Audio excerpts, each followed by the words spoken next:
Hey guys, so my name is Leon, and today we're gonna be going over episode 31 of Big Brother 22, aka Big Brother All Stars. With that being said, let's just get started with the episode.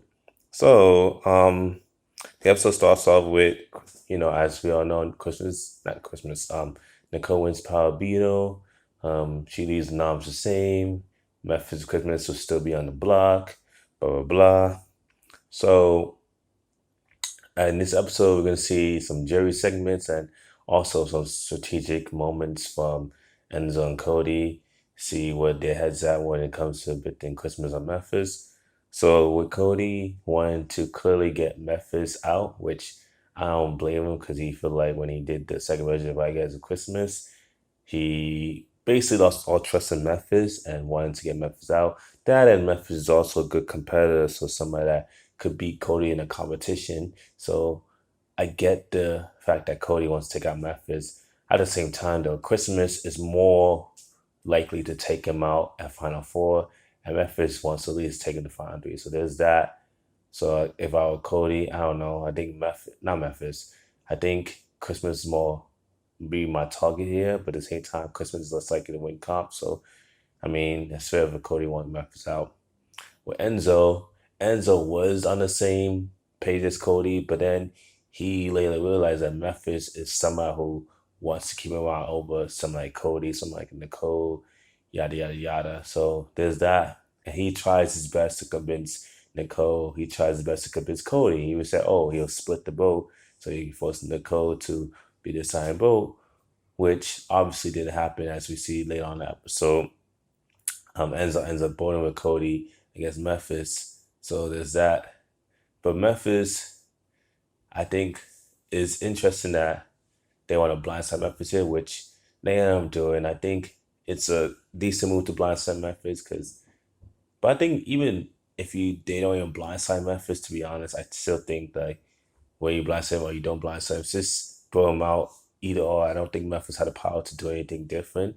I also think like Christmas, yes, the only thing you worry about with Christmas is that she and Nicole could work together. They could maybe end up taking each other around too. There's that, but I think Cody's less worried to worry about that than Enzo. Enzo's probably more worried about that, but even then, Christmas might take Enzo over Nicole because Nicole is a winner, so people forget about that. But yeah, I think it's interesting to see how this will turn out. This will be a really interesting next 2 weeks in terms of like who wins the HOH, who wins the Beetle, because as we see later on in the episode, the HOH, it doesn't end up happening in this episode. It ends up beginning, and as we know later on, final later on, Kesa hosts the new HOH, and we'll get back to that competition in a moment. But yeah, moving on. Let's get to the jury house. The jury house is interesting. They see Tyler come into the jury house, and Tyler and Devon have a moment, and Devon's like, "Oh, Tyler, did you really wanted to, you know, make like, you know, make sure that she and Bailey will both be able to stay this week by Christmas and the week of Christmas HOH, and Bailey Devon was on the block, and on Tyler's end, Tyler it did say like, hey, he felt bad for Devon Bailey going up, so there's that. And by the end of the day, they was able to make amends, so it was good that Tyler and Devon were able to make up and all that stuff. But when the jury house watched the Tyler Eviction week, they was like Danny said that, oh, either Cody or Tyler come in here, and they said, oh, and it's them seeing Cody win HOH. It kind of confirms the suspicion that Cody will go out to Tyler, or Tyler will go out to Cody. That at least one of them do plan to go after each other and take the other out. And I think that's a good move by Cody by the time being. So, yeah, the jury house, I don't know, man. The jury house is kind of interesting. They see where they end up going for, like even Kevin was like saying that, oh, he thought that Ty was winning the game, but when you see Ty come in, it's actually Cody, and he finally gets the clue that Cody has been running the game from the standpoint so far. And Danny already knows it because Danny was very closely aligned with Cody. So there's that. Also, speaking of jury, they get letters from home. DeBon gets a hit from a daughter. Kevin gets a hit from a husband. David gets a hit from his dad.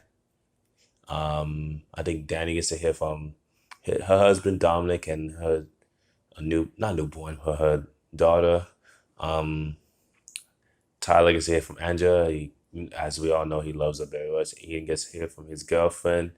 So there's that.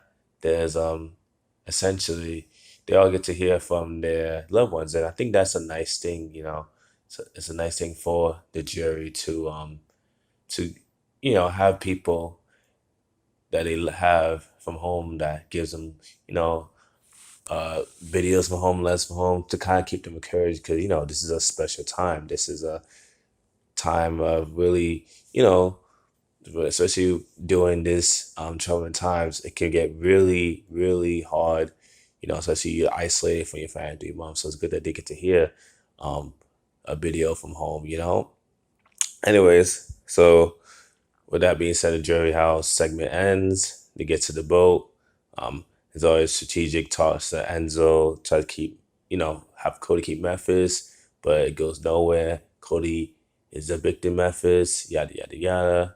And Nicole also wants Memphis out, yada, yada, yada. So the vote happens 2-0. Memphis goes home.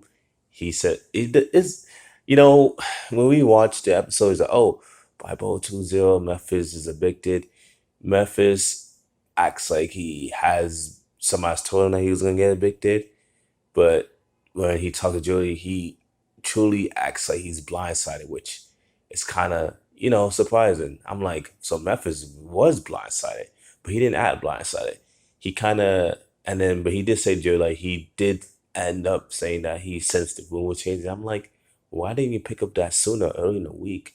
Why do you pick up only now? And to me, I'm just like, I think this is where Memphis is kind of misplayed, not misplayed, but he kind of didn't pick up the weed that he was in real trouble, you know? And people say, like, oh, because he created two birds of advice is the reason that he lost.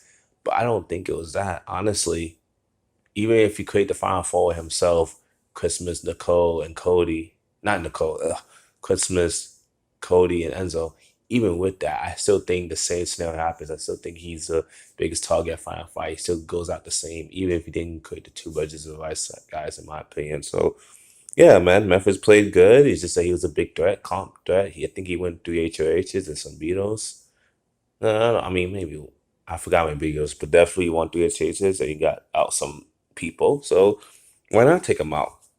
But yeah, man, that's it. But before the episode ends, like I said, the HOH competition, like we don't know who the HOH is yet because it's gonna shown to us by Monday's episode because obviously unless you have the live feeds, you won't know who wins the HOH. But Kesa comes back, which I'm kind of interested about it about Kesa back. But then yeah, I realized it was a competition where Kesa won the veto, where he backdoored hit one of his famous backdoors of Eric from season 6, where they had the chess game where you move as if you were the knight player. You move 3 steps forward, 1 step left, like basically 1 step one way, 3 steps another way. So that's pretty interesting. Um, let's see, when's that? I hope Cody and Enzo are smart enough to realize to have a game plan, seeing his comp and try to make sure that Christmas doesn't win it because and Cody specifically needs to win this one. If Cody doesn't win this HOH, yeah, he can win the beat but he's at risk. And I think, seeing the gameplay this season, Cody should be the guy who wins it, but weirder things have happened. Anyways, thank you guys for watching the video. Thank you guys for listening. I hope you guys have, you know, uh, enjoyed the season from so far. I know that the season's kind of been interesting and the interest have died down since the triple. But thank you guys for watching and adios.